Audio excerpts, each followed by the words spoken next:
et 2 et 3-0, scandait la foule des supporters de l'OL féminin.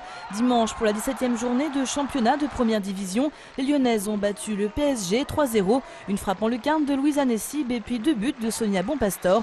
Les Lyonnaises ont largement dominé la partie.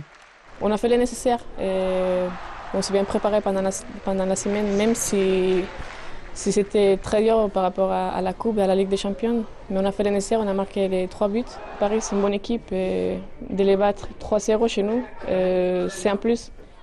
Une victoire qui conforte les joueuses dans leur course au triplé après leur victoire en Coupe de France et celle en Ligue des Champions. Les Lyonnaises visent désormais la tête du championnat de D1, tête qu'elles ont repris ce dimanche.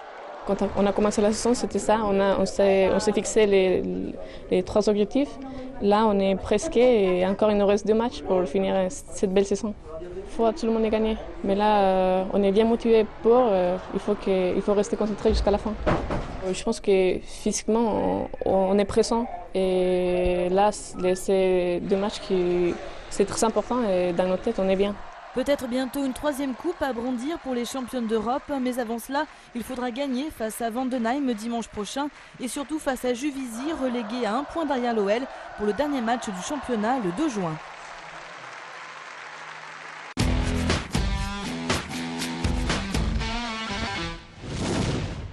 La Duchère n'avance plus. Les joueurs d'Éric Guichard, qui restaient sur 2 défaites et un nul lors de leurs 3 derniers matchs, n'ont pu faire mieux qu'égalité. Un but partout ce dimanche sur la pelouse du leader de CFA, la réserve de l'Olympique lyonnais.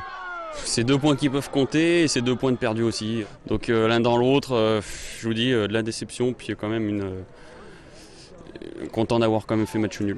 Je sais pas trop ce qui nous a manqué. Bon, c'est vrai qu'on aurait pu se mettre à l'abri bien avant. Bon, on l'a pas fait. Mais bon, après, c'est la loi du football. Hein. On peut pas marquer 5 buts tout le temps. Ce score de parité permet tout de même aux Duchérois de revenir à 3 points du second, Bourg-Perona. Le règlement interdisant à l'équipe 2 de l'OL de monter en national. À 2 journées de la fin du championnat, tout reste encore possible pour les jaunes et rouges, même si l'entraîneur Éric Guichard semble un peu fataliste. Vous y croyez ? À la montée nationale ? Sincèrement, de moins en moins. Mais tant qu'il y a de la vie, il y a de l'espoir, donc on va s'accrocher. On va espérer aussi que nos adversaires auront des matchs difficiles. Ils vont quand même à Metz, qui j'espère va jouer le jeu, et vont recevoir Moulins, donc c'est pas encore totalement fini. Mais encore faut-il, nous, qu'on sache s'imposer, ce qu'on n'a pas su faire aujourd'hui. L'AS Lyon, la Duchère n'a donc plus le choix pour espérer jouer en national l'an prochain. Elle devra compter sur au moins un faux pas débressant et remporter ses 2 derniers matchs. Cela commence samedi prochain au Stade Balmont face à Valence. C'est à Francheville que se sont tenues les phases finales de la Coupe de France junior féminine de volley en ce week-end d'Ascension. 8 délégations venues de toute la France se sont affrontées et après 3 jours de compétition, c'est l'équipe de la région parisienne Plessis-Robinson qui l'emporte contre le MVBL. Une finale importante pour l'avenir de ces filles âgées de 16 à 18 ans. Ça faisait déjà 2 fois qu'on se faisait éliminer au dernier tour. Donc là, c'est notre première phase finale et là, on pensait pas, je pense que personne pensait arriver jusqu'en finale et donc là, on va tout donner quoi. Là, je pense que dans un groupe comme ça, il y en aura peut-être 2 ou 3 qui joueront en pro par la suite. Pour d'autres, ça restera un loisir. Pas d'équipe de la région lyonnaise cette année en phase finale, mais une victoire pour le club de Lyon-Francheville, celle d'avoir pu accueillir cette compétition. C'était quand même pour nous un objectif d'organiser cette compétition parce qu'on avait besoin de rebooster le club. C'est vraiment la famille du volleyball. On a évidemment, je dirais, l'élite de la jeunesse féminine du volleyball français. Une jeunesse qui compte sûrement les grands noms du volley de demain.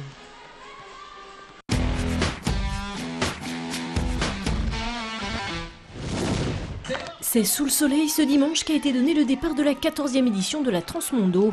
Inscrite depuis 10 ans au calendrier national, cette course de VTT est vite devenue incontournable grâce aux conditions qu'offre l'espace naturel des Monts d'Or. Les Monts d'Or, on appelle ça le poumon vert de Lyon, donc c'est là où tous les randonneurs, les VTTistes, les chevaux, les promeneurs viennent se promener le week-end.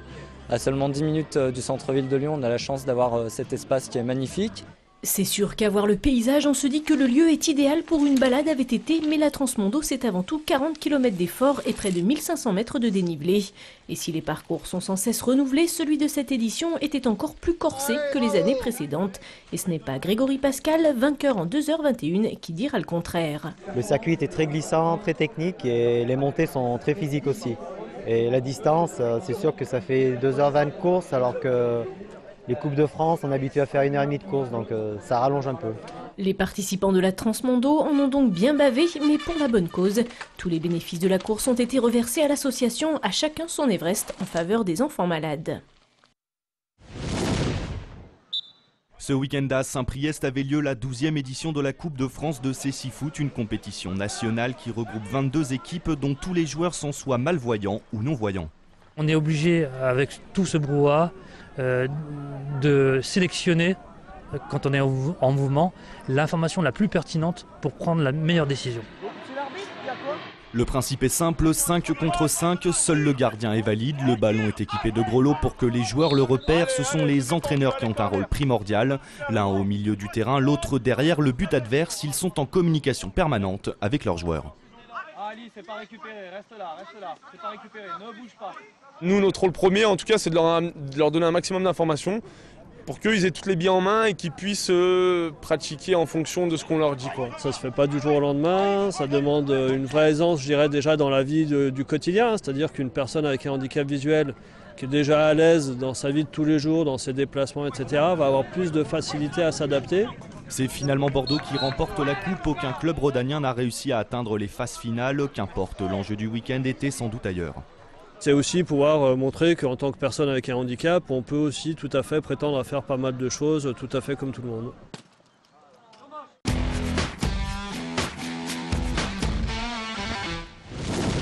La course, c'est le lancer. De l'athlétisme, du judo et du vélo. La danse, il y a l'acrozyme, il y a l'éveil musculaire. Environ 400 gones âgés de 5 à 12 ans sont venus s'initier à ces sports ce week-end au parc de Gerland.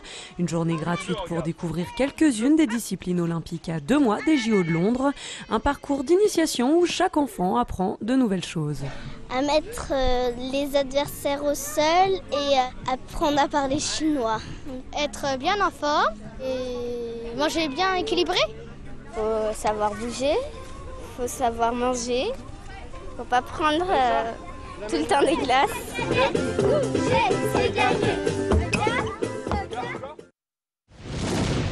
La saison du loup est terminée, mais TLM fait durer le plaisir. Le bilan sportif de cette année en top 14, le portrait de Franck Romanet avait été et un zoom sur les Pom-Pom Girls. C'est à retrouver en images dans Au cœur du loup, vendredi à 18h05 sur TLM.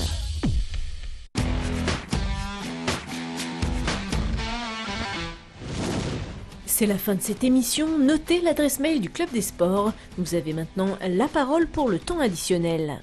Petite dédicace à toute la famille Labidi, à tout le quartier de Vénissieux, au quartier gris notamment. On pense fort à tous nos supporters déjà qui nous ont supportés depuis le début, qui nous suivent depuis le premier tour. Et à tout notre club, donc le mouvement volleyball d'Issoire. Une petite dédicace à nos coureurs du VTT Con-Liège. C'est un site magnifique, un parcours exigeant et surtout je pense un super entraînement avant la Coupe de France à Saint-Pompon. J'ai oublié aussi une petite dédicace à Mademoiselle Goury, professeure de PS dans un lycée à Givors. La Transmondo, c'est sur TLM.